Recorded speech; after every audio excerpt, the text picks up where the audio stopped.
Science's most scandalous fact. In a national Gallup poll concerning evolution, 45% of Americans chose the responses, God created human beings pretty much in their present form at one point within the last 10,000 years or so. Only 35% of respondents thought the theory of evolution is supported by evidence. Yet, in the same poll, 80% of respondents consider themselves to be very informed or somewhat informed about evolution. This was just some interesting data that I found provided by the Pew Research Center on the belief in evolution by various religious traditions in the United States. I'm only going to cover U.S. adults as a whole, but feel free to read on. 18% of U.S. adults believe that humans existed in their present form always. 48% believe that humans evolved guided by God or a higher power. And 33% believe that humans evolved due to natural processes. While it may be a controversial topic socially, the issue of evolution is not controversial amongst the scientific community. A 2014 survey by the Pew Research Center found that 98% of scientists believe in evolution, whereas 1/3 of Americans reject human evolution outright. So what is human evolution? Here I provided a video by the National Geographic that discusses our human evolutions very concisely, so I hope you enjoy. Millions of years before industry, agriculture, and civilization, the world stage was set for one creature's unprecedented rise.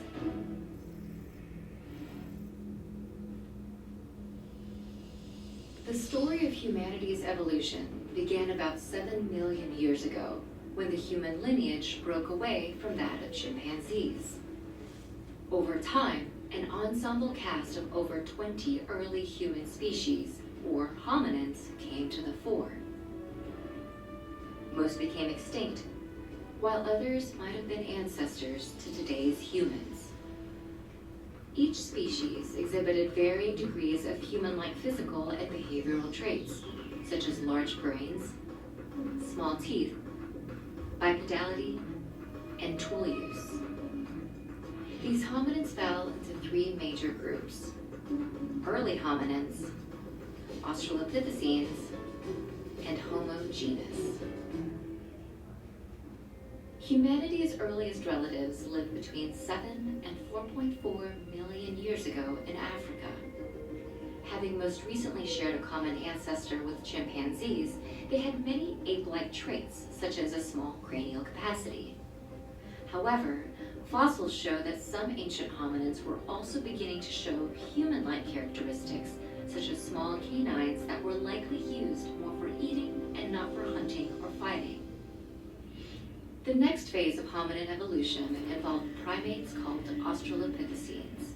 They lived between 4.4 and 1.4 million years ago across the African continent.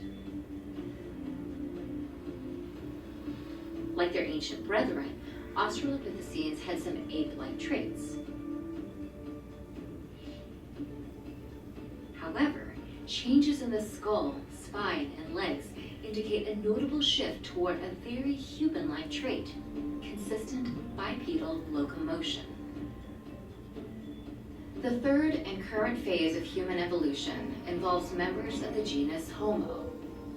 The earliest Homo species likely date to more than 2 million years ago, making them a contemporary of some Australopithecines. But unlike earlier hominins, who exhibited a mosaic of ape and human-like traits, Homo species were becoming distinctly more human. Their cranial capacity was growing larger than any other hominins. They developed sophisticated stone tool technology, and they became the first to control fire. These physical and behavioral adaptations, along with advancements in technology, allowed some Homo species to be the first to migrate out of Africa and explore the rest of the world. While a cast of over 20 hominin species have walked this earth, only one remains. Homo sapiens, shaped by millions millions of years of evolution embarked on a journey of exploration and industry its ancestors could have only dreamed.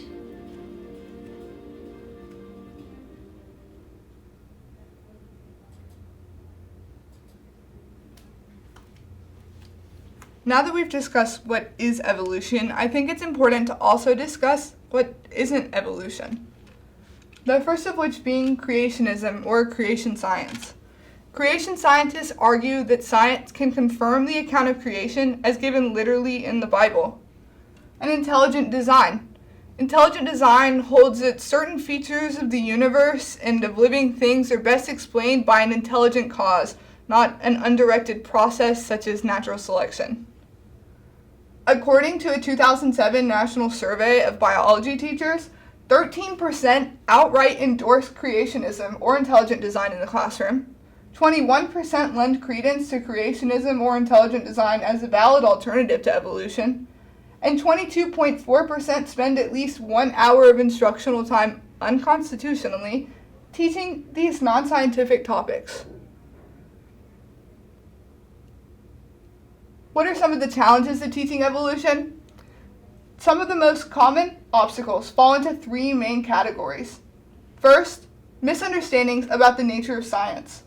Second, an inadequate grasp of basic biological concepts, facts, and principles related to evolution. And third, resistance stemming from perceptions of social and religious controversy about evolution. Another important discussion that comes up as far as one of the struggles of teaching evolution is the concept of theory versus fact. The first most common misconception is evolution is just a theory. And the second is theories become facts when they are well supported and or proven. False. Not true. I found this image that clearly demonstrates the difference between a theory and a scientific theory, because there's a big difference. A theory is just an idea that lives in someone's head rather than an explanation rooted in experiment and testing. Anybody can choose to believe this or not believe it. Whereas a scientific theory is an explanation of some aspect of the natural world that has been substantiated or proven in repeated experiments or testing. It is accepted as a fact to nearly every scientist. So, I felt it was important to delineate some of the most pivotal moments in the evolution revolution. The first of which being in 1859, with Darwin's Origin of the Species. While far from his first work on evolution, Darwin's book is arguably one of the most influential. It offers a wealth of evidence and proposes a coherent theory for evolution and the process of natural selection. On the Origin of Species challenges biblical literalism, but Darwin was insistent in stressing that his work is not a denial of God's existence. In 1871 came talks of atheism. In his influential book, What is Darwinism?, Princeton theologian Charles Hodge answers his title question. It is atheism. He rejects Darwin's theory that natural laws alone can create complex, well-adapted organisms, noting that denial of God's design in nature is virtually the denial of God himself. Hodge raised enough concerns that many Americans were concerned about the teaching of evolution in public schools. In 1887 came the theistic revolution. The theistic evolution stresses God's role. Harvard's Asa Gray, a devout Christian and one of Darwin's greatest advocates in the United States, wrote a popular school textbook stressing the importance of education regarding evolution.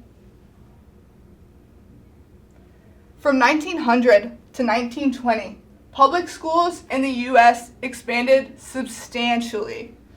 By 1920, there were nearly 2 million students enrolled in American high schools, while in 1890, there were only about 200,000. And in 1923, we see the beginning of a wave of anti-evolutionist bills. The first anti-evolutionist bills become being passed in 1923, which is only the beginning. In Oklahoma, a ban is placed on public school textbooks that teach the materialist conception of history, i.e. the Darwin theory of creation. In Florida, a resolution declared it is improper and subversive to the best interests of the people for public schools to teach as true Darwinism or any hypothesis that links man in blood relationship to any form of lower life. 1925 brought upon many new challenges for teaching evolution. In the spring of 1925, we have the Tennessee Law. A Tennessee law passed banning teaching human evolution in public schools. By an overwhelming majority, the Tennessee legislature passed a bill that made it a misdemeanor for public school teachers to teach any theory that denies the story of divine creation of man as taught in the Bible, and to teach instead that man had descended from a lower order of animal. The law drew comment from around the nation. In Dayton, Tennessee, a group of community leaders took notice of the ACLU's ad for volunteers to challenge the law and recruited the support of biology science teacher, John Scopes. And then in comes the summer of 1925 and the Scopes trial, otherwise known as the Monkey Trial. Scopes trial put the controversy on center stage. William Jennings Bryan, who led the prosecution against John Scopes, saw it as a battle to uphold Christianity and the right of majority rule. Lead defense attorney Clarence Darrow, a self-proclaimed agnostic, viewed it as a battle against social conservatism more than a fight for Darwinism. Jennings and his team won the case, and the trial continued to spur on the anti-evolutionist crusade for years to come. Again, 1925, textbooks censored. Biology textbooks began to be censored in classrooms across the country. Fearing loss of sales in the South and the West specifically, publishers removed references from evolution from biology textbooks. The teaching of evolution was curbed as a result around the country. From 1925 to 1930, more anti-evolution bills spread. In the years following the Scopes trial, some 35 new anti-evolution bills were proposed in 20 states, and 3 states passed laws. By the 1930s, many areas in which fundamentalists held political sway had passed some form of restriction on teaching evolution. Almost all of the South and some of the West were affected by this. Once in place, no Southern anti-evolution legislation was repealed for another 40 years. From 1947 to 1948, the Supreme Court on religion. The Supreme Court bans religion in public schools.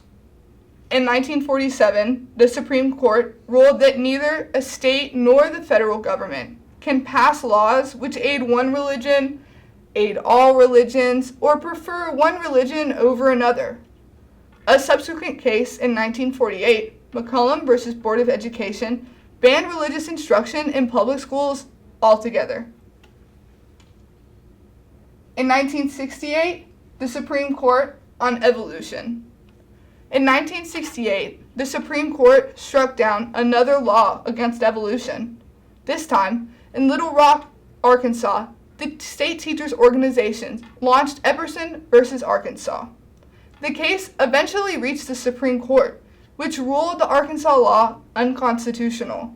This effectively put an end to all laws barring the teaching of evolution in public schools. In 1981, we see the surfacing of equal time bills. Creationists lobbied for equal time bills. In Louisiana and Arkansas, bills were adapted compelling public high schools to teaching evolution to give a balanced treatment to creation science. The grassroots movement for creation science was only gaining ground. And in 1987, the Supreme Court on equal time. The Supreme Court overturned the equal time bill. Louisiana's 1981 bill calling for balanced treatment of creation science in classrooms avoided specific references to religion. Regardless, the Supreme Court ruled that the bill's intent to restructure the science curriculum to conform with a particular religious viewpoint was unconstitutional. This defeat for creationists in the case Edwards versus Aguilar did not, however, put an end to a nationwide campaign to place creation science in public schools once again. In 1994 to 1995, textbook disclaimers. The school board of Tangipahoa Parish, Louisiana, passed a requirement that whenever evolution is taught, students first must be informed that the material is not intended to influence or dissuade the biblical version of creation. The intent of a textbook disclaimer adopted by the Alabama Board of Education was clear. It stated that all biology texts must note that evolution is controversial and a theory, not a fact. The label reflects the common misunderstanding that a theory is the opposite of a fact, rather than a scientific framework supported by facts. And in 2001, the human genome. The human genome reveals human evolution. With the first draft of the sequence of the human genome complete, scientists were able to see more than ever how closely related the human species is to other life on Earth. Humans not only share more than 98% of their genes with chimpanzees, they even have genes in common with fruit flies and yeast. This new field of genomics has given scientists new tools for understanding how humans, along with all living things, have evolved over time. Lastly, I would like to discuss the vendetta against human evolution. The states that I chose to discuss are two that I've lived in, Florida and Georgia, and Tennessee, being that it's notorious for having laws against teaching evolution in the classroom. The first being Florida. In February 2008, Florida's Board of Education revised its 12-year-old state science standards to require the teaching of evolution for the first time. The updated Florida guidelines also state that natural selection is a primary mechanism leading to evolutionary change, and that the scientific theory of evolution is the fundamental concept underlying all of biology. These changes were considered a victory to supporters of Darwin's theory. However, the consistent use of the phrase scientific theory of evolution rather than simply evolution troubled some supporters who argue that the word theory could be mistaken to mean a mere hunch rather than a tested explanation for a natural phenomenon. With Georgia, in 2002, after receiving a petition signed by more than 2,000 parents complaining that alternative theories to evolution were not being presented in public school science textbooks, the school board in Cobb County, Georgia, placed stickers on biology textbooks instructing students that evolution is a theory, not a fact, regarding the origin of living things. In January 2005, a federal judge ruled that the stickers were unconstitutional because they had the effect of endorsing a religious viewpoint. The county school board removed the stickers but appealed the ruling. In Tennessee, the site of the famous 1925 Scopes monkey trial, Tennessee passed a law in 2012 stating that the teaching of some scientific subjects, including but not limited to biological evolution, global warming, human cloning, can cause controversy. All in all, I just wanted to discuss how important it is that we do teach evolution in our classrooms and the history behind its constant discrimination. I hope that someone learned something new today, and thank you for watching my presentation.